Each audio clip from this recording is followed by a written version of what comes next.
시청자 여러분 안녕하십니까? 이슈를 더 쉽게 풀어드리는 더 뉴스 시작합니다. 네, 김영수 앵커 휴가로 오늘 제가 진행하겠습니다. 내일은 찬바람이 불고 기온이 더 떨어진다고 합니다.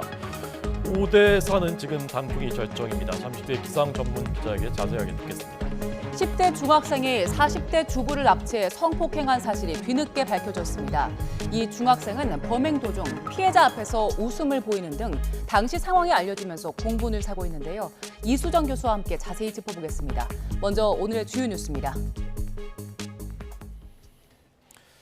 가자지구 구호 물품 전달을 위해 오늘로 예고됐던 이집트 국경 개방이 도로 보수가 지연되면서 하루 미뤄질 가능성이 제기됐습니다. 구호품을 실은 트럭이 대기 중인 가운데 이스라엘은 병사들에게 지상전 준비를 주문했습니다.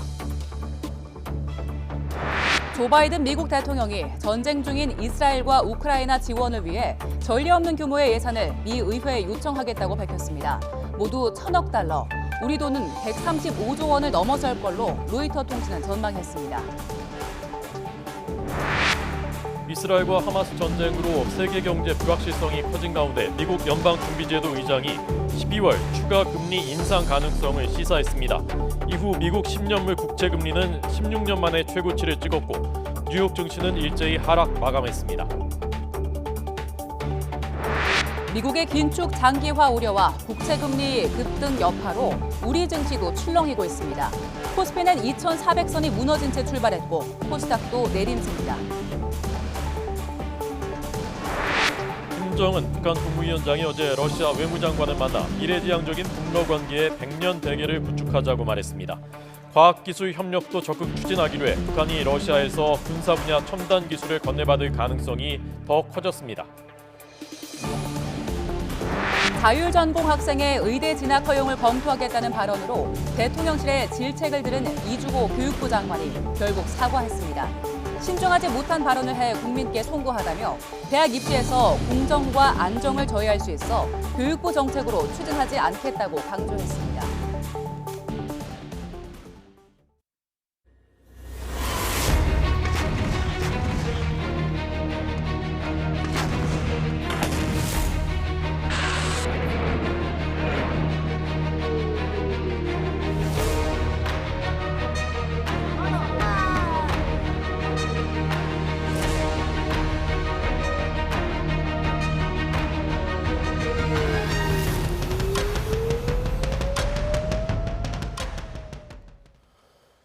네, 가자지구 주민들에게 구호 물품을 전달할 국경 검문소가 오늘 또는 내일 열릴 것으로 보입니다. 하지만 물품 전달 직전까지도 양측의 공방은 계속됐고 이스라엘 국방장관은 지상전 준비를 지시했습니다. 김진호 기자의 보도입니다.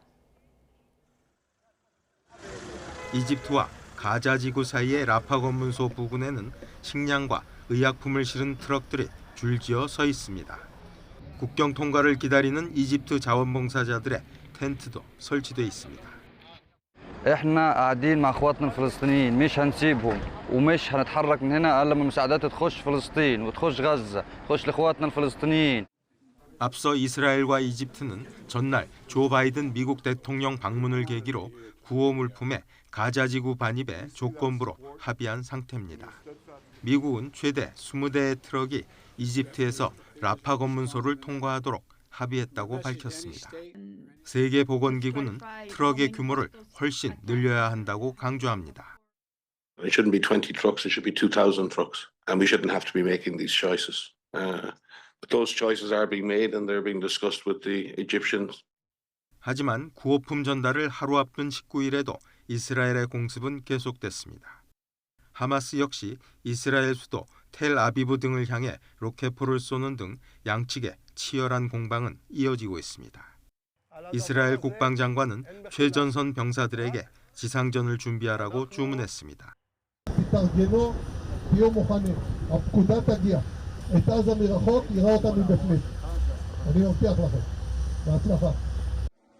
구호품 전달 조치로 가자 지구의 상황 호전을 기대하고는 있지만 이스라엘과 하마스의 공방이 계속되고 있어 가자 지구의 상황은 여전히 안개 속입니다. YTN 김진호입니다. 가자지구 주민들을 위한 구호 물품을 실은 트럭들이 통과할 이집트 라파 국경 검문소가 예정보다 하루 늦은 현지 시간 21일에 개방될 걸로 보입니다. 미국 워싱턴 포스트는 미국 정부와 유엔 관계자들을 인용해 라파 국경으로 가는 도로 보수가 하루 지연되면서 구호 물품을 실은 트럭이 20일까지는 움직이지 않을 것 같다고 전했습니다. 바이든 미 대통령은 오늘 대국민 연설을 했습니다. 전쟁 중인 이스라엘과 우크라이나 지원을 포함해서 1,000억 달러 규모의 긴급 안보 예산을 의회에 곧 제출하겠다고 밝혔습니다. 1,000억 달러, 우리 돈으로 135조 원입니다. 백악관에서 행한 대국민 연설을 통해서 지금 역사적인 변곡점에 서 있다면서 이스라엘과 우크라이나의 승리가 미국의 국가 안보에 중요하다고 말했습니다. 의회에 핵심 동맹인 이스라엘과 우크라이나 지원을 포함한 긴급 안보 예산을 요청하겠다고 밝혔습니다. 조 바이든 미국 대통령이 이스라엘군의 대규모 가자지구 지상작전 대신 다른 방안이 있는지를 이스라엘 측과 논의하고 있다고 영국 일간 가디언이 보도했습니다. 보도를 보면 바이든 대통령은 이스라엘을 방문하고 귀국하는 비행기 안에서 지상 공격과 어떤 대안이 있는지 오랫동안 이야기를 나눴다면서 미군이 이스라엘군과 대안이 무엇인지 이야기를 하고 있다고 밝혔습니다. 바이든 대통령은 앞서 이스라엘 방문 연설에서 22년 전 미국에서 일어난 9.11 테러 후 대응 때 실수를 언급하며 인도적 재난으로 이어질 수 있는 과잉 보복을 자제할 것을 주문한 바 있습니다. 어린이들의 피해가 심각합니다. 유엔은 가자지구 사망자 4명 가운데 1명이 어린이라고 밝혔습니다. 유엔은 어린이 등 민간인에 대한 인도주의 지원과 하마스의 어린이 인질 석방을 촉구했습니다. 류재복 기자의 보도입니다.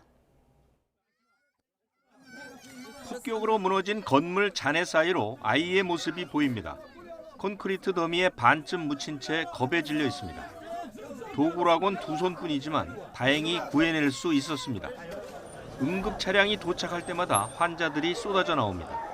갓난아기부터 서너 살 꼬마까지 엄마를 찾는 울음소리가 안타까울 따름입니다.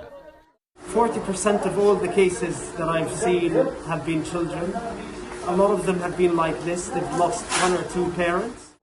거주 지역에 폭격이 집중되면서 가족 전체가 피해를 보는 일이 적지 않습니다. 지난 18일까지 집계된 가자지구 사망자 3,400여 명 가운데 25%가 어린이인 것으로 집계됐습니다. 이스라엘과 하마스 무력 충돌로 죄 없는 어린이들이 대가를 치르고 있는 것입니다. ولا في انذار ولا في اي حاجه لانه دوله حقيره ارهابيه اسرائيليه وليس دوله اسلاميه دوله ارهابيه امريكيه. 유엔은 어린이를 포함한 민간인에게 긴급한 인도주의 지원이 필요하다고 밝혔습니다. 또 하마스에 납치된 어린이 인질을 즉각 석방할 것도 요구했습니다. YTN 유재복입니다. 세계보건기구가 전쟁 발발 후에 팔레스타인 자치지역 안에 있는 의료시설에 136번의 공격이 이루어졌다고 밝혔습니다. 하마스의 근거지인 가자지구에서 59차례, 요르단강 서안에서 77번 발생했다고 밝혔습니다. 이로 인해서 최소 16명의 의료진이 숨진 것으로 파악됐습니다. 이런 가운데 예멘 반군이 이스라엘을 향한 곳으로 보이는 미사일을 발사했습니다. 미 해군이 이 예멘 반군의 미사일과 드론을 요격했습니다. 이라크와 시리아 등에서도 미군을 대상으로 한 공격이 이어지면서 전선이 확대되는 게 아닌가 하는 우려가 커지고 있습니다. 기정훈 기자의 보도입니다. 미 국방부가 예멘에서 후티 반군이 발사한 순항미사일 3기와 드론 여러 개를 미 해군이 요격했다고 발표했습니다. To that end, the crew of the guided missile destroyer USS Carney, operating in the northern Red Sea earlier today, shot down 3 land attack cruise missiles and several drones that were launched by Houthi forces in Yemen. 미사일과 드론은 홍해를 따라 북쪽으로 날아가던 것으로 이스라엘을 향했을 가능성이 있다고 전했습니다. 또 최근 며칠 동안 이라크와 시리아에 주둔 중인 미군을 겨냥한 드론 공격이 여러 차례 있었다고 덧붙였습니다. And while I'm not going to forecast any potential response to these attacks, I will say that we will take all necessary actions to defend U.S. and coalition forces against any threat. 미국의 정치 전문 매체인 폴리티코는 이란의 지원을 받는 레바논 헤즈볼라 등 무장 단체가 가세하면서 전선이 확대될 우려가 커지고 있다고 보도했습니다. 레바논 헤즈볼라가 이스라엘 상대의 대규모 전쟁을 준비하고 있다면서 하마스와 헤즈볼라가 긴밀히 조율하고 있다고 전했습니다. 뉴욕타임스도 이란이 지원하는 무장단체들이 이스라엘을 포위 공격하는 방안이 이란 현지 언론에서 제기되고 있다고 보도했습니다.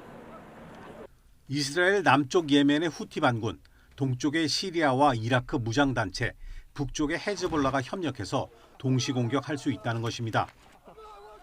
미국은 확전을 막기 위해 반이스라엘을 내세우는 이란과 영내 무장 세력에 대해 무력 도발을 자제할 것을 경고했습니다. 또 동지중해에 제럴드 포드 핵 추진 항공모함 전단을 파견한 데 이어 또 다른 핵 항모 드와이트 아이젠하워도 이스라엘에 근접 배치하기로 했습니다. YTN 기정훈입니다. 미국 정부가 해외에 체류하는 자국민들에게 신변안전주의보를 발령했습니다. 미 국무부는 세계 여러 곳에서 고조된 긴장과 미국민을 겨냥한 테러 공격과 시위 가능성 때문에 해외에 있는 미국 국민에게 더욱 안전에 주의할 것을 권고한다며 전 세계 안전주의보를 내렸습니다. 앞서 바이든 대통령은 이스라엘이 하마스의 대대적인 반격을 벌이는 가운데 이스라엘 방문에 전폭적인 지지를 표명했고, 이에 따라 미국인이 반이스라엘, 반유대주의 시위자 등의 표적이 될 수 있다는 판단을 내린 걸로 관측됩니다. 북러의 밀착이 강화되고 있습니다. 김정은 북한 국무위원장이 평양에 온 라브로프 러시아 외무장관에게 100년 대계를 구축하자라고 말했습니다. 선진 과학기술 교류도 명시했습니다. 북한이 러시아에서 군사기술 건네받을 가능성이 커졌다는 얘기입니다. 최두희 기자 리포트 보시겠습니다. 1시간 이상 진행된 것으로 알려진 김정은 북한 국무위원장과 세르게이 라브로프 러시아 외무장관의 면담. 이 자리에서 김 위원장은 북러 정상회담에서 이룩된 합의를 충실히 실현하며 미래지향적인 새시대 북러 관계의 100년 대계를 구축하자고 밝혔습니다. 단순히 우크라이나 전쟁에 북러 양국이 공동 대응하는 선에서 그치는 게 아니라 더 장기적인 관점에서 관계 강화를 추진하겠다는 의지를 내비친 겁니다. 공동의 노력으로 모든 방면에서 쌍무적 연계를 계획적으로 확대해 나가는 것을 비롯하여 호상 관심사로 되는 중요한 문제들에 대한 허심탄회한 의견이 교환됐으며 교내 일치를 보았습니다. 구체적인 언급은 없었지만 이 자리에선 푸틴 대통령의 북한 답방 문제가 거론됐을 가능성도 있습니다. 북한은 또 앞서 열린 라브로프 장관과 최선희 북한 외무상과 회담에선 경제, 문화, 선진 과학기술 등에서의 교류 협력을 적극적으로 추진하기 위한 방안이 논의됐다고 전했습니다. 무엇보다 선진 과학기술 교류를 명시한 만큼 북한이 러시아로부터 군사 분야 첨단 기술을 건네받을 가능성이 커졌습니다. 군사 분야 첨단 기술이 포함되어 있을 가능성이 가장 크고요. 특히 김정은 위원장이 가장 공을 들이고 있는 군사 정찰 위성, 핵 추진 잠수함, 핵 동력 공업 건설 등에 있어서 상당한 기여를 할 가능성도 있습니다. 이와 함께 양국 외무성 사이 2024년에서 2025년까지의 교류 계획서도 체결해 향후 경제 분야의 교류도 더 활발해질 전망입니다. 아울러 양국은 한반도와 동북아시아 지역 정세 등 국제 문제들에서 공동 행동을 강화하기로 해 앞으로 한미일에 대응하기 위한 북러 밀착은 한층 더 강화될 것으로 보입니다. YTN 최두입니다. 네, 여기가 북한과 러시아 무기 거래 현장으로 미국이 지목한 나진항입니다. 이곳에 대형 선박이 정박해 있는 위성 사진이 포착됐습니다. 미국의 상업 위성업체 플래닛 랩스의 사진입니다. 어제 나진항 일대를 찍은 사진입니다. 선박이 한 척 정박해 있고 선박 앞 부두에는 컨테이너 더미로 추정되는 물체가 보입니다. 이 선박 안에는 컨테이너 더미와 같은 색상 회색입니다. 이 회색 물체가 포착되어 있는 모습입니다. 이 컨테이너를 선적하는 작업이 이루어지고 있는 것으로 추정할 수 있는 사진입니다. 윤석열 대통령이 의료 인력 확충의 필요성을 언급하며 의대 입학 정원 확대 방침을 공식화하자 정치권의 움직임도 빨라지고 있습니다. 여야 모두 관련 TF를 구성해서 법 개정이 필요한 사안들에 대한 협의에 나설 걸로 보입니다. 국회 연결합니다. 권남기 기자. 네, 국회입니다. 네, 여야 모두 의료 TF를 띄운다고 하는데 정치권도 의대 정원 확대 관련 논의에 속도를 내고 있다고요?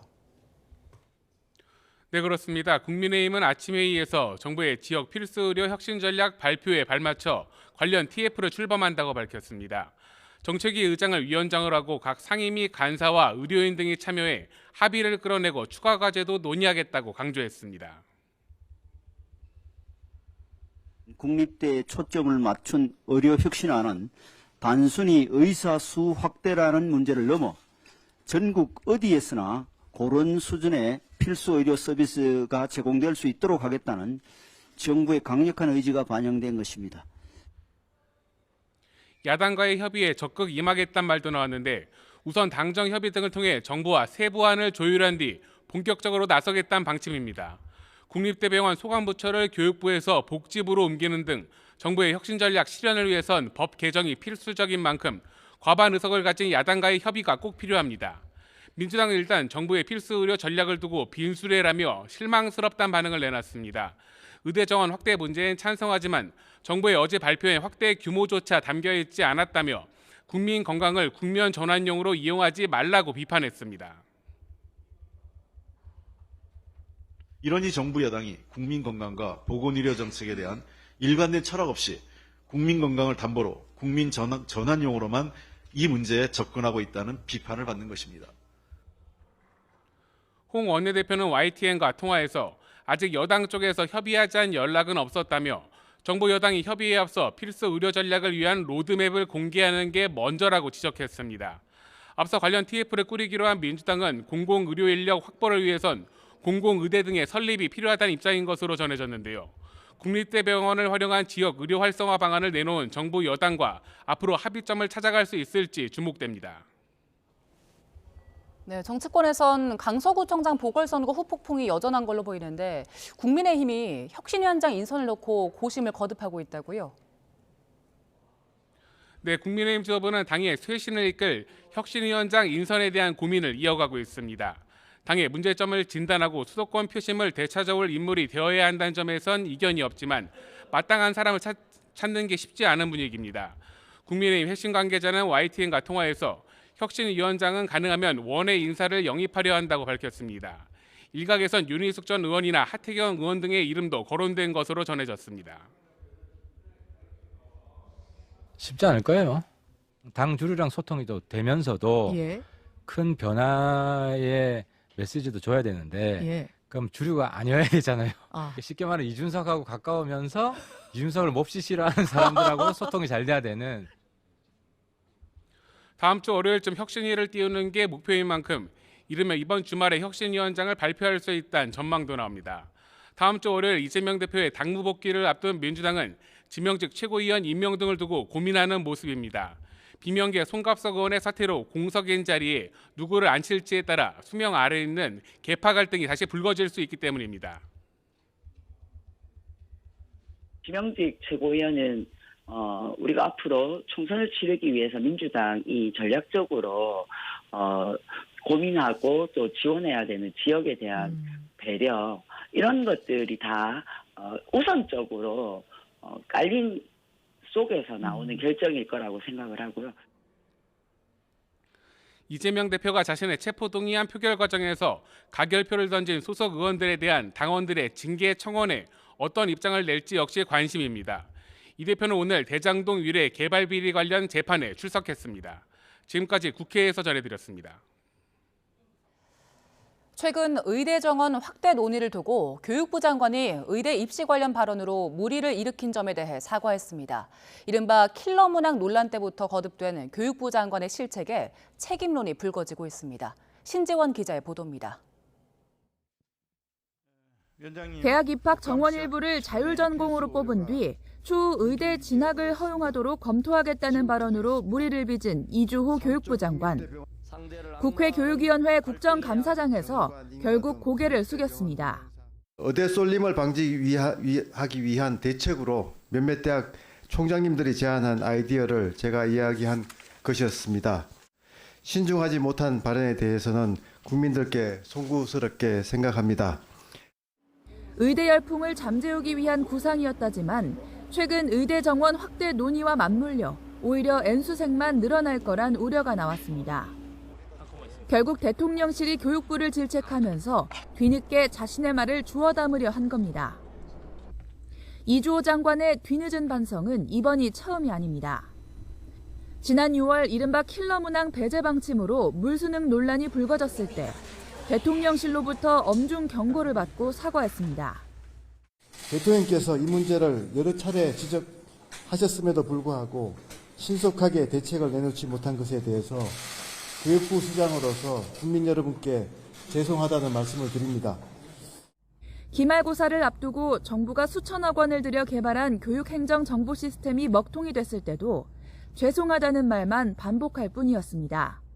사전에 나이스 부분에 대해서 교류로 그 현장에 많은 그 불편을 끼친 점에 대해서 정말 죄송하게 생각하고요. 정책 변화를 앞둔 민감한 시기에 누구보다 신중해야 할 교육부 수장이 오히려 혼란을 부추기는 일이 반복되면서 이주호 장관의 책임론이 더욱 커지고 있습니다. YTN 신지원입니다. 더불어민주당 이재명 대표가 다음 주 월요일 당무 복귀를 앞둔 가운데 대장동 위례신도시 개발 특혜 의혹과 성남FC 불법 후원금 사건을 다투는 세 번째 공판에 출석했습니다. 오늘 오전 10시 20분쯤 서울중앙지방법원에 도착한 이 대표는 당무 복귀를 앞둔 소감과 잦은 재판 출석에 따른 당무 지장 여부 등을 묻는 취재진 질문에 아무런 대답을 하지 않았습니다. 이 대표는 성남시장 시절 대장동 민간업자들에게 특혜를 제공해 성남도시개발공사에 4,895억 원의 손해를 끼친 혐의 등으로 재판에 넘겨졌습니다. 또 성남FC 구단주로 있으면서 기업 4곳에서 후원금 133억 원을 받는 대가로 건축 인허가 편의 등을 제공한 혐의도 받습니다. 윤석열 대통령의 지지율이 지난 6개월 동안에 가장 낮은 30%라는 여론조사 결과가 나왔습니다. 한국갤럽이 지난 17일부터 어제까지 18세 이상 1,000명을 대상으로 조사한 결과입니다.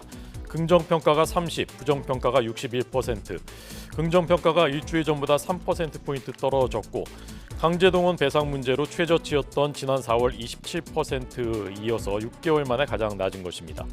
대구 경북을 포함해서 모든 지역에서 부정평가가 많았습니다.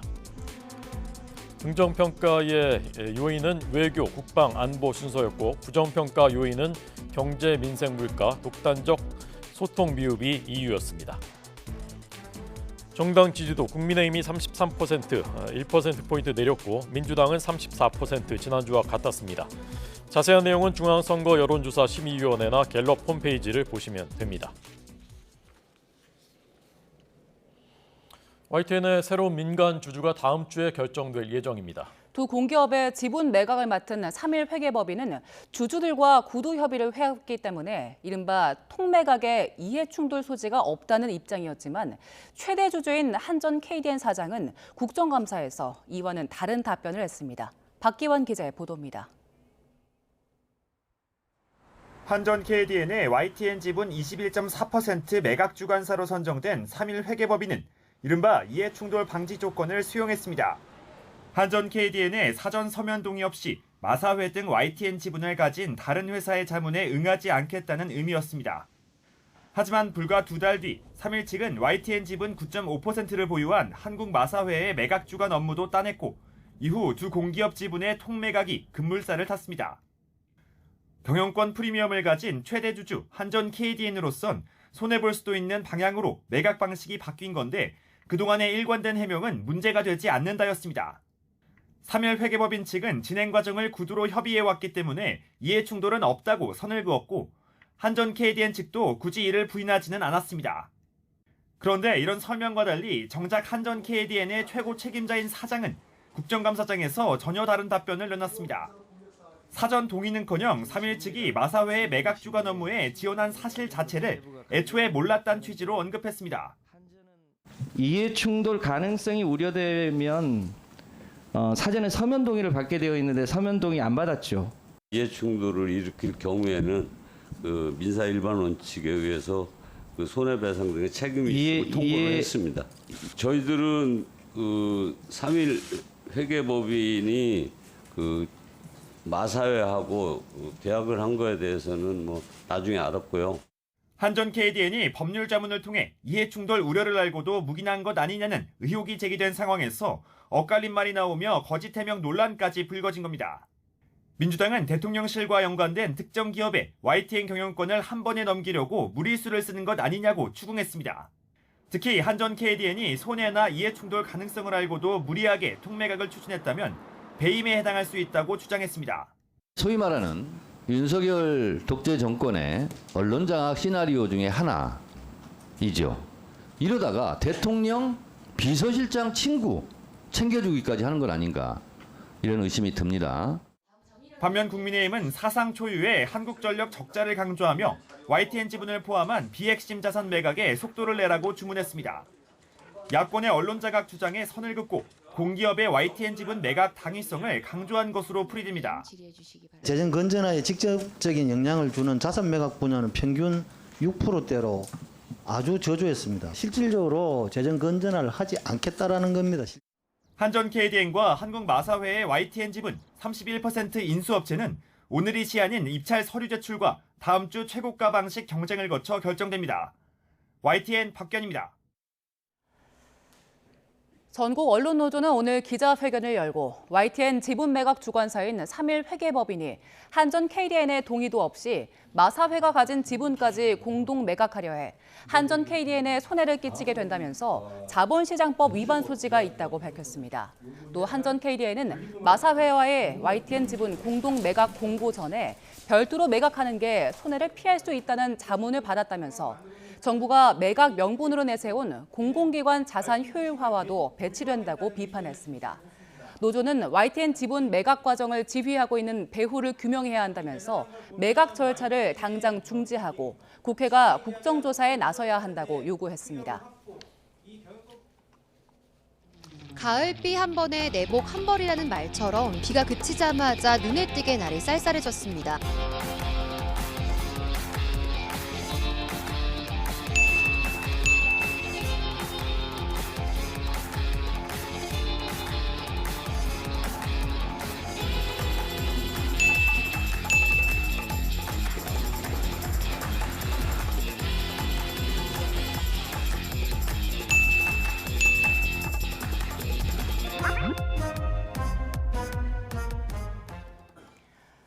네, 오늘 아침 많이 쌀쌀하셨죠? 김진도 기상자랑 전문 기자와 함께 올겨울 날씨 전망해보고요. 또 단풍 현황 짚어보겠습니다. 어서 오세요. 네, 안녕하세요. 어서 오십시오.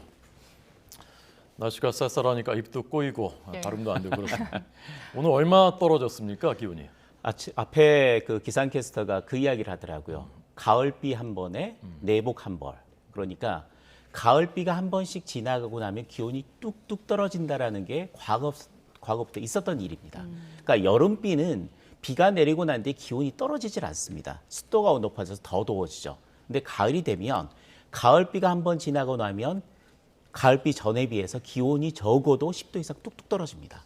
그런 경우가 뭐냐면 이제부터 가을이 되고 특히 10월 하순으로 접어들게 되면 추위를 몰고 온다고 하죠. 시베리아 고기압이 슬슬 우리나라 쪽으로 내려온다라는 이야기고 그 고기압이 찬 공기가 내려오기 전에 전면에서 비가 한 번씩 내린다는 이야기입니다.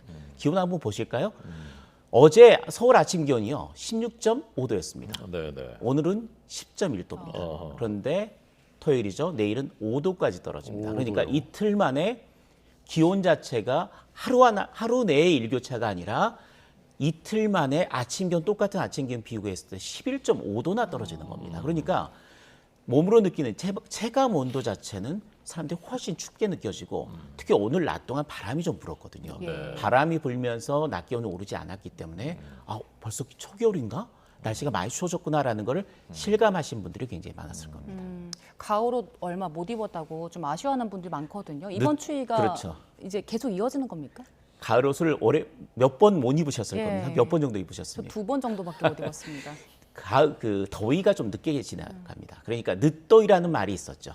늦더위가 9월 중순 정도까지 갑니다. 그런데 날씨가 좋다, 이제 가을이다라는 느껴야 되는데 10월 하순부터 11월까지는 방금 말씀드렸던 초겨울추위가 자주 오거든요. 그러니까 정말 완연한 가을이구나, 정말 선선하고 쾌청하고 산책하기 좋은 날씨구나라고 느꼈던 게 거의 요즘에는 한 달 정도밖에 되지 않습니다. 그러니까 가을이 굉장히 짧아졌다고 느끼게 되는 거고요. 이번 추위, 처음 오는 초겨울추위이기 때문에 오래 지속되지는 않습니다. 토요일까지 이어진 뒤에 일요일 아침까지 서울 기온이 7도입니다. 10도 아래에 머물죠. 그런데 일요일 낮부터는 낮 기온이 20도까지 오릅니다. 요즘에 서울 기준으로 평년 기온이 아침 기온은 10도, 낮 기온은 20도입니다. 그러니까 일요일 낮부터 평년 기온을 회복해서 다음 주에는 별다른 추위는 없습니다. 대부분 평년과 비슷한 수준의 가을 날씨가 나타날 것으로 보이고 그 뒤에도 비 예보가 있으면 그 다음 날은 다시 또 추워지는구나 이렇게 여기시면 됩니다. 네. 올여름은 관측사상 가장 뜨거웠던 여름이라고 하는데 맞습니다. 올겨울은 또 혹독할 것이다, 추위가. 그런 예보가 있다면서요? 그렇습니다. 온난화의 영향 때문에 지구 온도가 계속해서 상승하고 있고요. 매년 관측사상 최고 기온을 경신을 하고 있는 상태입니다. 특히 지난 여름 같은 경우 그리고 올 가을 같은 경우도 기온 자체가 9월 같은 경우 상당히 높았습니다. 그래서 역대 가장 더운 해가 됐는데 온난화의 영향이 크고요. 거기에 더해서 엘니뇨까지 가세를 하면서 엘니뇨도 점점 강화되고 있어서 이번 겨울 정도면 슈퍼 엘니뇨라고 하죠. 엘니뇨 중에서 가장 강한 엘니뇨 형태. 그러니까 해수면 온도가 평년보다 1.5도 이상 높아지는 슈퍼 엘니뇨까지 겹칠 것으로 예상이 되고 있습니다. 그런데 온난하면 겨울은 포근해야 됩니다. 그런데 2000년대를 기준으로 해서 이게 완벽하게 바뀝니다. 지금 그림에서 나오고 있는 것처럼 북극 한파가 내려오기 시작했습니다. 그러니까 온난화, 지구 온도가 굉장히 상승한 것이 북극의 기온에도 영향을 미치는데요. 북극의 기온 자체가 올라가면 북극의 한기를 가두고 있던 극제트, 상층의 제트 기류가 힘이 약해지면서 터져버립니다. 중위도까지 내려오게 되거든요. 그러니까 온난화의 영향으로 비교적 포근한 겨울을 기대했었는데 북극 한기가 내려오면서 오히려 예년보다 훨씬 추운 겨울이 되는 거죠. 그게 온난화의 역설이라고 우리가 부릅니다. 그러니까 온난화로 포근한 겨울이 아니라 온난화로 더 추워지는 겨울이 되는 거죠. 거기에 엘니뇨의 영향이 겹치면 엘니뇨 영향 때문에 우리나라에는 겨울철에 눈이 자주 내리는, 눈이 많이 내리는 패턴이 나타나는 경우가 많았습니다. 따라서 올 겨울에는 예년보다 춥고 눈도 많은 겨울이 될 가능성이 조금씩 높아지고 있는 상황입니다. 그렇군요. 추우면 얼마나 더 추울까요? 지난해도 상당히 추웠던 걸로 기억하는데. 북극 한기의 특징이 한 번 내려오면 최소한 일주일 정도 이어지고 그 한기가 초겨울에 내려올지 한겨울에 내려올지는 명확하게 예측하기는 어렵지만 내려온다는 가능성이 높아지고 있는 상태이기 때문에 그게 우리나라 그러니까 동아시아 쪽에 걸리게 되면 중국, 우리나라, 일본까지 동시에 혹한의 시작이 내게 되는데 정말로 북극 한기가 세게 내려왔을 때는 서울 기준으로 아침 기온이 15도 아래까지 떨어지는 경우가 있습니다. 그리고 그게 한 일주일 정도 이어지는 상황도 있기 때문에 만일에 북극 한기의 중심이 내려오는 중심이 우리나라 쪽으로 영향을 준다면 올겨울에도 영하 15도 이하의 혹한 그리고 또 폭설까지도 대비를 해야 되는 상황입니다. 네. 특히 취약계층, 폭염도 마찬가지지만 그렇죠. 혹한도 취약계층이 더 취약하게 마련인데 그 대비도 잘 해야 되겠습니다. 지금 김 기자 뒤로 이제 단풍이 정말 현란한데 화려한데요. 네. 서울도 좀 이제 울긋불긋해지기 시작하더라고요. 그 단풍 같은 경우에는 산 정상에서부터 들기 시작합니다. 그리고 중부지방, 강원도부터 가장 먼저 단풍이 들기 시작하죠. 산 정상의 20%가 드는 거를 첫 단풍이라고, 산 정상으로부터 80%가 드는 걸 단풍의 절정기라고 합니다. 설악산의 단풍은 지난달 말에 이미 첫 단풍이 시작이 됐고요. 중부지방의 단풍까지도 계속 확산이 되고 있었고 북한산의 단풍이 이번 주에 첫 단풍이 들었습니다. 그러니까 전국의 첫 단풍이 시작됐다라고 보시면 됩니다. 그러니까 어느 산을 가시더라도 산 정상부에는 단풍물이 든 걸 볼 수가 있고요. 이제 절정기는 첫 단풍이 시작된 뒤에 한 일주일 정도 이상 지났을 때부터 단풍의 절정기가 시작이 됩니다. 그런데 보통 중부지방의 같은 경우는 북한산을 포함해서 이달 말, 그리고 남부지방의 고산 같은 경우도 이달 말 정도가 되겠고요. 내장산 아기단풍이 굉장히 유명하지 않습니까?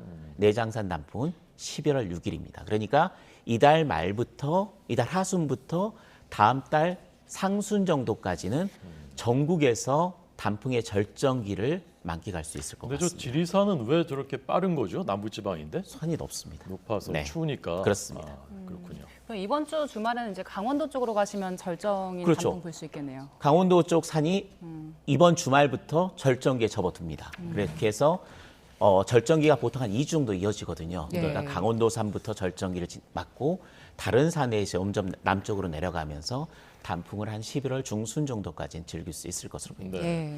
지금 온난화가 우리 일상과 기후에 미친 영향 이제 그 말씀해주고 계신데 네. 아마존강이 뭐 바닥이 드러날 정도 매우 심각하다고 하는데 좀 어떻게 어느 정도입니까? 엘니뇨의 영향이 큰 것으로 지금 보여지고 있고요. 브라질이 굉장히 넓은 나라 아닙니까? 브라질의 북부 지역의 아마존 지역이 좀 포함되어 있는 곳에서는 특히 지금 보이고 있는 화면이 네그루강이라는 그 아마존을 흐르는 강인데요. 네.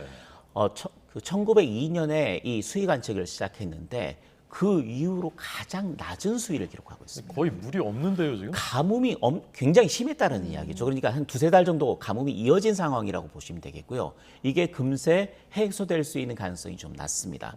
제가 방송에 들어오기 전에 그 지역의 위성 사진을 좀 보고 왔었는데 구름이 그 지역에는 없습니다. 굉장히 맑은 날씨가 이어지고 있고 오히려 온도가 높습니다. 그러니까 가뭄이 더 극심해지고 있는 거고 반대로 브라질의 남부 지역 같은 경우는 비구름이 계속 통과하면서 그 지역은 비 피해까지 발생하고 있습니다. 그러니까 브라질 같은 경우에 브라질의 중북부는 가뭄, 중남부는 호우 때문에 지금 시달리고 있는 상태고 엘니뇨라는 현상이 나타나면 한 지역에 굉장히 극한 현상, 그러니까 가뭄이나 호우 같은 현상이 굉장히 오랫동안 지속되는 가능성이 있고 그 영향 때문에 지금 브라질에 이런 현상이 나타난 것으로 보여지고 있거든요. 그러니까 당분간은 브라질 지역의 저 가뭄 현상은 이어질 가능성이 높습니다. 저 지역도 건기 우기가 있잖아요. 그렇습니다. 아직은 건기가 좀 더 이어진다고 하는데 그때까지는 상황이 지속 더 악화된다고 봐야 그러니까 될까요? 엘니뇨 때문에 그 건기가 더 극심해지고 또 길어질 가능성이 있기 때문에 굉장히 우려의 목소리를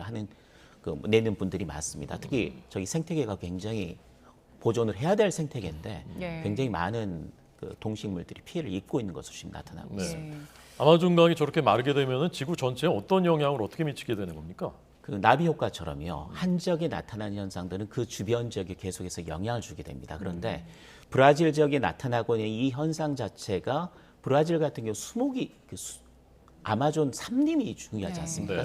수목이 굉장히 많은 지역이고 지구의 허파다. 지구의 허파라는 말이 있을 정도가 되잖아요. 그런데 저런 식이 되면 주변 특히 생태계에 굉장히 큰 영향을 주기 때문에 기본적으로 허파가 제 기능을 못하게 되는 현상이 많고요. 또 저 지역이 저렇게 가물어지면 반대로 그 주변 지역에는 호우가 나타날 가능성이 상당히 높아집니다. 그러니까 극한 현상들이 한 지역에서 집중적으로 나타났다가 주변 지역까지 확대되는 가능성이 상당히 높기 때문에 저렇게 되면 문제가 농작물에 굉장히 큰 피해를 줄 가능성이 높고요. 그거 자체는 지금 우크라이나 전쟁, 그러니까 지구의 곡창지대라고 하는 우크라이나 전쟁에 더불어서 다른 지역의 생장을 충분히 생산해 줘야 되는데 그게 안 된다면 농작물로 인한 그 에그플레이션이라는 그런 현상들이 나타나서 굉장히 농작물 가격이 급격하게 상승하고 그러니까 물가 상승으로 이어지면서 굉장히 큰 글로벌한 문제를 일으킬 수가 있게 되는 거죠. 네, 알겠습니다.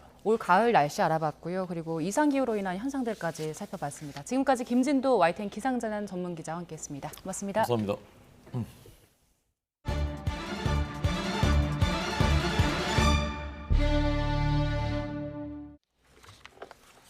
네, 세계 수많은 현안들이 다 이렇게 엮여 있습니다. 지금 이제 기후 변화 심각해지니까 이게 이제 또 고물가로 이어질 수 있다. 지금 고물가 인플레이션은 고금리를 부르고 미국의 고금리 이 여파로 지금 우리 증시도 출렁거리 미 국채 금리가 이제 최고점까지 올랐고요.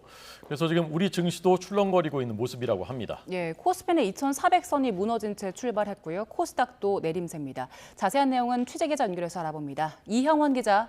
네, 한국거래소입니다. 네, 코스피가 2,400선이 무너졌네요. 네, 오늘 증시는 모두 하락 출발했습니다. 코스피는 2,400선이 무너졌습니다.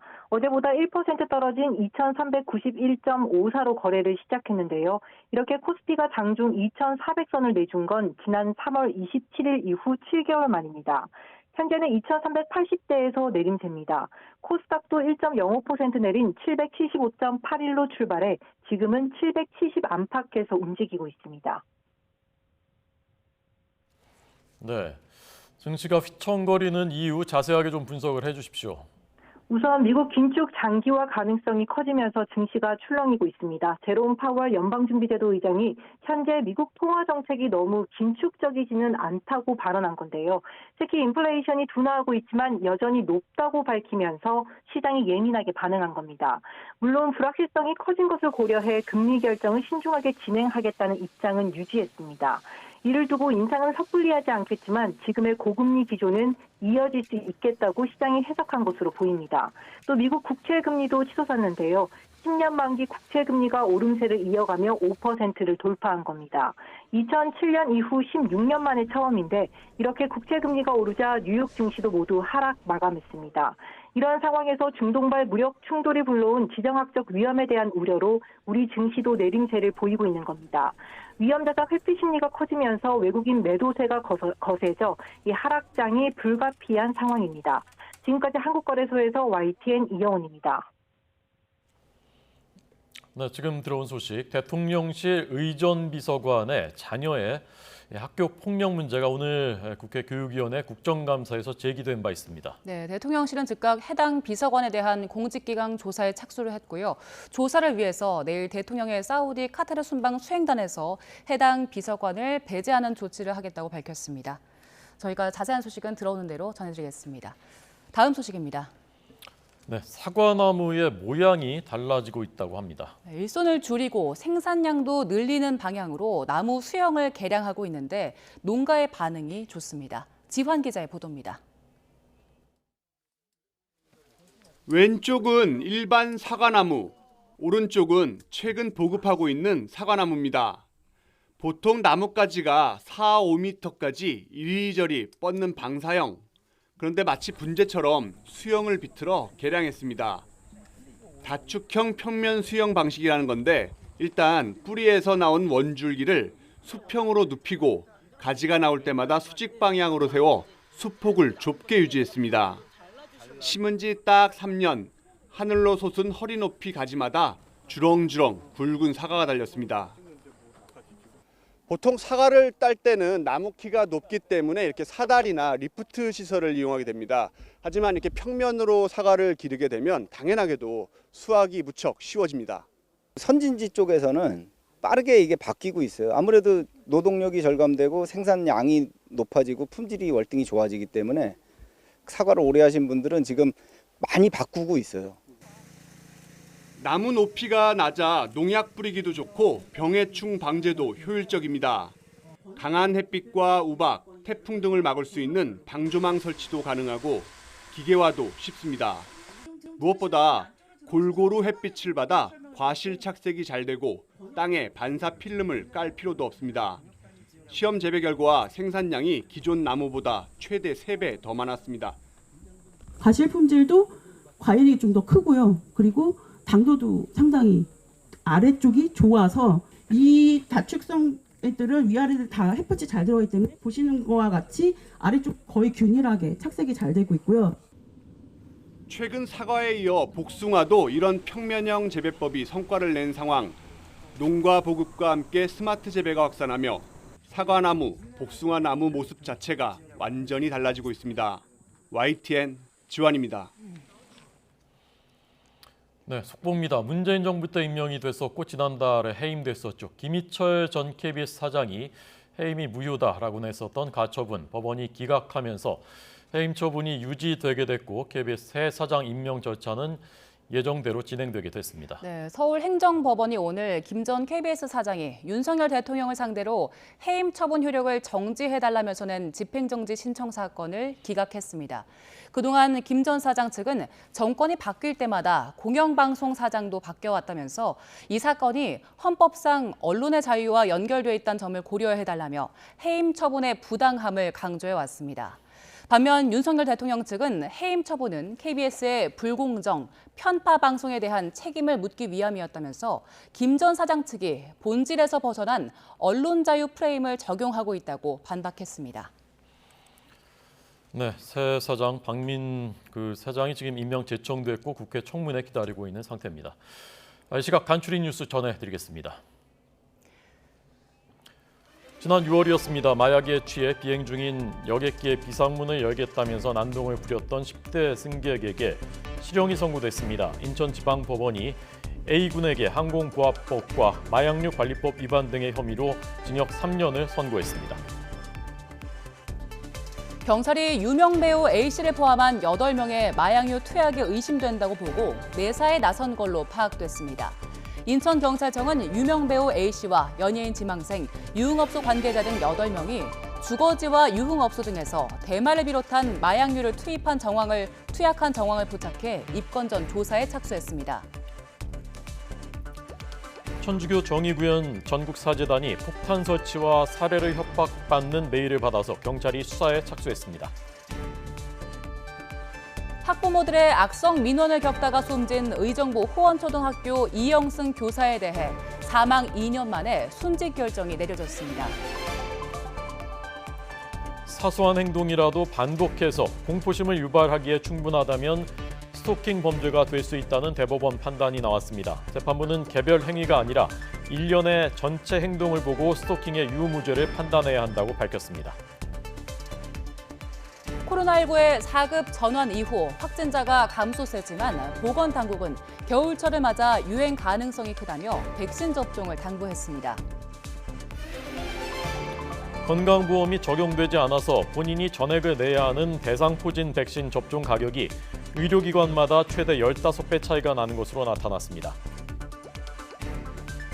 국방부 유해발굴 감식단은 6.25 전쟁 당시 낙동강 전선을 사수하기 위해 학업을 뒤로한 채 학도병으로 자진 입대하다가 전사한 호국영웅 고 한철수 일병과 고 최학기 일병 2명이 73년 만에 가족 품에 안겼다고 밝혔습니다.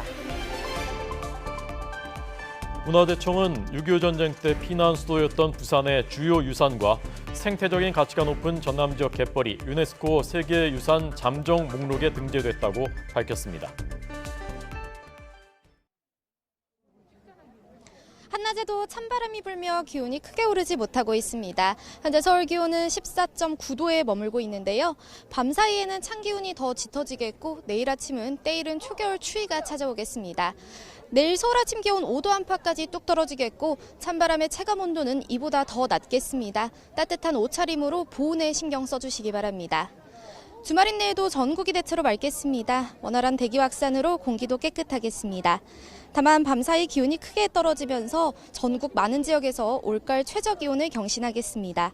서울 5도, 철원 0도, 대관령 영하 2도로 오늘보다 3에서 8도가량 낮겠습니다. 일부 내륙에는 서리가 내리겠고 경기와 강원 높은 산간에는 얼음이 관측되는 곳도 있겠습니다. 내일 낮 동안에도 예년 기온을 3, 4도가량 밑돌며 쌀쌀하겠습니다. 서울 16도, 광주와 대구 18도가 예상됩니다. 때이른 추위는 휴일 아침까지 이어진 뒤 낮부터는 예년 기온을 회복하며 점차 누그러지겠습니다. 당분간 대체로 맑은 날씨가 이어지겠지만 강원 동해안은 대기가 점점 건조해질 전망입니다. 현재 서해안과 호남 해안, 제주도에는 강풍주의보가 발효 중입니다. 또 대부분 해상에는 물결이 거세게 일고 있으니까요.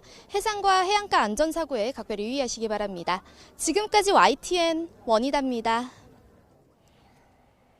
중학생이 40대 주부를 납치해서 성폭행한 사실이 밝혀졌었죠. 네, 이 중학생이 범행 도중에 웃음을 보이는 등 당시 상황이 알려지면서 공분을 사고 있습니다. 잠시 뒤 이수정 교수와 자세히 짚어보겠습니다.